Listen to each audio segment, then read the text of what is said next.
Party మీద, Janasena party మీద వీళ్ళు నెట్టేసి కార్యకర్తల కేడరేనా ఈసారి ముఖ్యమంత్రి గారు ఏం చేసుకోరా? ముఖ్యమంత్రి గారు ఆల్రెడీ లాస్ట్ టైం చేసుకున్నారు కదండి. ఈసారి బయట వార్తలు ఏమొస్తా ఉన్నాయంటే ఆయన ఎక్కడో సమస్యలు పడిపోతాడు, లేదంటే ఆయన ఎక్కడో కళ్ళు తిరిగి పడిపోతాడు, లేకపోతే కాలు ఏంటి తగిలి ఏంటి పడిపోతాడు. ఆయన కళ్ళు తిరిగి పడిపోతారా? సభల్లో ఆయనే కళ్ళు తిరిగి పడిపోతారు ఆ, అనే వార్తలు కూడా వస్తా ఉన్నాయండి. అంటే ముందుగా మరి ముందే ప్లాన్ లీక్ అయిందా, లేకపోతే గెస్ చేస్తున్నారా, లేకపోతే ఆయన్ని ట్రోల్ చేస్తున్నారా తెలియదు. కానీ జగన్మోహన్ రెడ్డి గారికి కుటుంబ సభ్యులు ఎవరు కోఆపరేట్ చేయట్లా. ఈసారి ఎవరిని వేసేద్దాం అన్నా కానీ కుదరదు.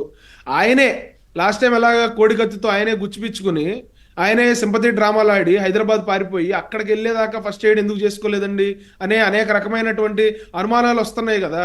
అదే ఈసారి కూడా ఈయన ఏదైతే సభల్లో మాట్లాడుతూ ఉన్నాడో, ఏదో సిద్ధం సభలు అని చెప్పి ఈ బార్ నుంచి ఆ బార్కి ర్యాంప్ వాక్ చేస్తా ఉన్నాడో, అయితే కాలడ్డం పెట్టుకుని ఈయనే పడిపోవటమో, లేకపోతే ఈయనే కళ్ళు తిరిగి పడిపోవటమో లాంటివి చేసి ద్వారా జగన్మోహన్ రెడ్డి గారికి ఏదో అయిపోతా ఉంది, ఏదో జరిగిపోయిందని చెప్పి జనాల్లో ఒక సింపతి క్రియేట్ చేయాలి. కాబట్టి అంటే ఎప్పుడో నాన్నగారు చనిపోతే 600-700 మంది చనిపోతే ఈయన ఓదార్పు యాత్రలు చేశాడు కదా.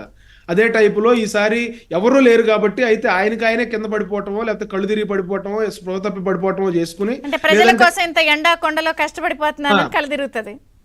ప్రజల కోసం ఎండలో కష్టపడి తిరుగుతా ఉన్నాడు పాపం బిడ్డ, తండ్రి లేని బిడ్డ, కుటుంబం అంతా వదిలేసింది, ఒంటరి పక్షి అయిపోయాడు పాపం బిడ్డ, ఎవరు చూసుకునే వాళ్ళు కూడా లేరని చెప్పి అదొక రకమైన డ్రామా క్రియేట్ చేస్తాడేమోనన్ను కూడా అనుమానాలు కలుగుతా ఉంది. అంటే డైరెక్ట్ బెనిఫిషియరీ ట్రాన్స్ఫర్ అని చెప్పి ఏదైతే బటన్ నొక్కాను అంటున్నాడో, బటన్ నొక్కి పెన్షన్లు వేయొచ్చు కదా మేడం. బటన్ నొక్కి డైరెక్ట్ గా వాళ్ళ ఖాతాల్లోకి పెన్షన్లు వేయొచ్చు కదా. అసలు నీ దగ్గర డబ్బులు ఉంటాయి కదా, ముందు అప్పుల అప్పారావు లాగా తయారయ్యి ప్రజల ఆస్తుల మీద కన్నుపడి ప్రభుత్వ ఆస్తుల్ని తాకట్టు పెట్టేసి వైజాగ్ లో దాదాపు 128 ఎకరాలని ప్రభుత్వ ఆస్తుల్ని తాకట్టు పెట్టేసి 6,600 పైచీలకు అప్పులు తెచ్చేసి, సచివాలయాన్ని తాకట్టు పెట్టేసి అప్పులు తెచ్చేసి, డబ్బులు లేక ఇష్టం వచ్చి మీరు నీ పరిపాలన చేతగాక, నీకు చేతగాక నువ్వు 2 కాళ్ళు పైకెత్తి ప్రజలు ఇప్పుడు ప్రతిపక్షాల మీద నెట్టేస్తా ఉన్నాడు. సిగ్గు లేకుండా జోగి రమేష్ గారు చంద్రబాబు నాయుడు గారి మీద చెప్తారండి ప్రజల మధ్యలోకి వెళ్ళి.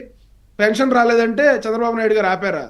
వాలంటీర్ వ్యవస్థ ఎవరండి? వాలంటీర్ వ్యవస్థ 90% మన ఎంప్లాయీసే. అంటే ఎలక్షన్ కమిషన్ వాలంటీర్ వ్యవస్థను వాడుకోవద్దు, సచివాలయ ఉద్యోగులు ఉన్నారు కదా వాళ్ళని వాడుకోండి అంటే మీరు పవన్ కళ్యాణ్ గారి మీద, చంద్రబాబు నాయుడు గారి మీద మీరు ఇష్టం వచ్చినట్టు మీరు అబండాలు వేస్తారా మేడం? ఈ రోజున ఫీజు రియంబర్స్మెంట్ ఉంటే 2020కి సంబంధించి ఫీజు రియంబర్స్మెంట్ అప్పటి ఫీజు రియంబర్స్మెంట్ కూడా చెల్లించడానికి వీళ్ళ దగ్గర డబ్బులు లేవండి.